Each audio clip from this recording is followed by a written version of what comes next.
The Palestinian militant group Hamas has officially named Yahya Sinwar as its new overall chief, replacing Ismail-Haniyeh, who was assassinated in Tehran last week. This decision was finalized after nearly 2 days of lengthy negotiations in Doha. The leadership role is not new to Mr. Sinwar, having served as the group's leader inside the Gaza Strip since 2017. He will now become leader of the Hamas political wing. The announcement comes at a time of soaring tensions in the Middle East as Iran and its allies threaten retaliation for Mr. Haniyeh's death, which they blame on Israel. Israel has not taken responsibility for the assassination. Meanwhile, Israel says it will take appropriate action to protect itself and people from external forces. This was relayed by Israeli government spokesperson David Mencer during a video address in Jerusalem.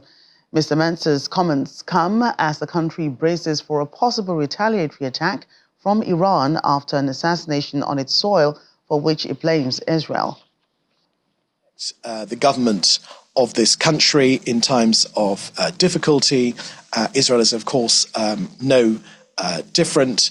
And we've had those things in place for many years now. This is a tough neighborhood to live in, perhaps the toughest neighborhood in the entire world. There have in the past been some stunning preemptive strikes from this country that has not waited to be attacked when an attack looks imminent. It's been the motto, the creed which this country has lived by. Israel will take appropriate action,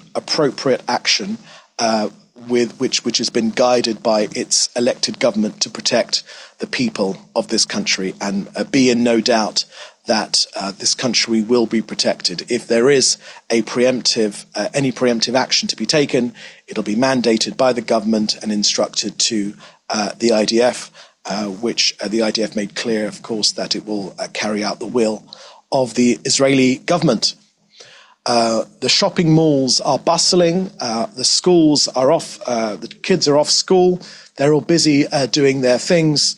Supermarkets are busy, the supermarket shelves thankfully are full, and Israel continues to carry on life as usual.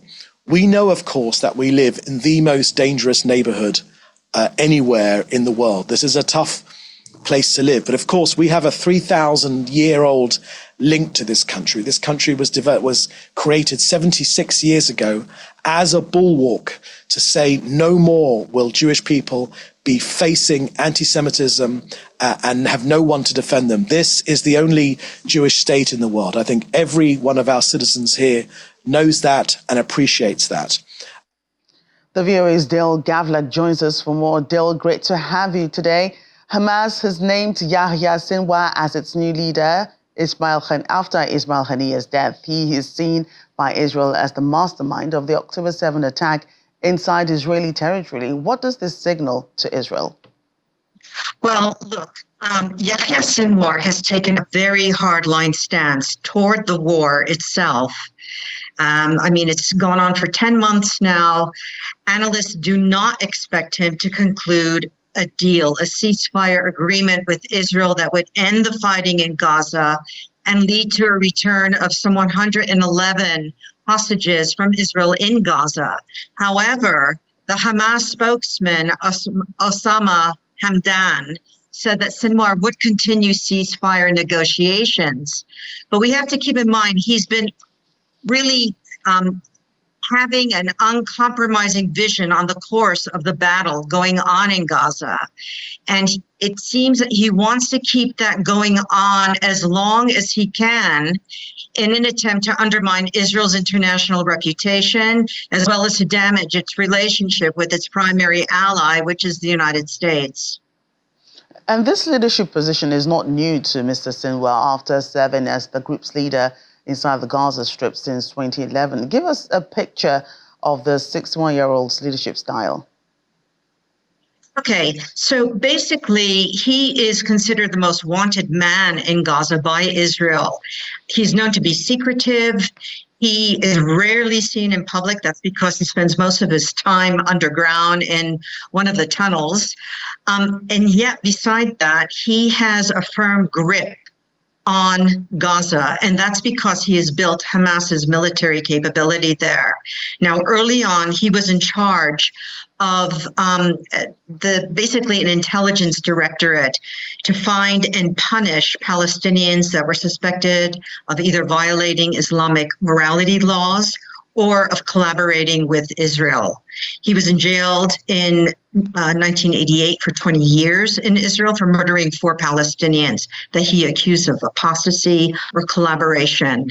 And while he was there, he came to believe that the best way to get Palestinian prisoners out of Israeli jails was to kidnap Israeli soldiers to trade for them. And so you can see that played out on October 7th. And many wonder if this decision by Hamas to name Sinwar as the leader of its political wing puts Gaza once again, at a good advantage for this war. Yeah. Now, this decision to make Yahya Sinwar also the political leader of Hamas, in addition to being the military leader in Gaza, is viewed as one of unity, also consolidation of the organization, but that effectively puts the Hamas power base, transferring it from Qatar to Gaza. And so also analysts say that they see this strong connection that Sinwar has with Iran as possibly downplaying Qatar and Egypt that have been instrumental in trying to get the ceasefire talks and the hostage release deal off the ground. But it may also sideline other Hamas leaders like Khalid Mashal and Osama Hamdan, who are based in Qatar. Now, with this new position, Sinwar now becomes one of the group's most powerful figures. And yet people say that because Sinwar has got to move from place to place out of security concerns for himself, that it could mean that in a way the leadership may actually turn out to be more of a collective thing, that other Hamas leaders will also have to play a role. Right, Dale, thank you for your time today. Thank you for speaking with us. Thank you.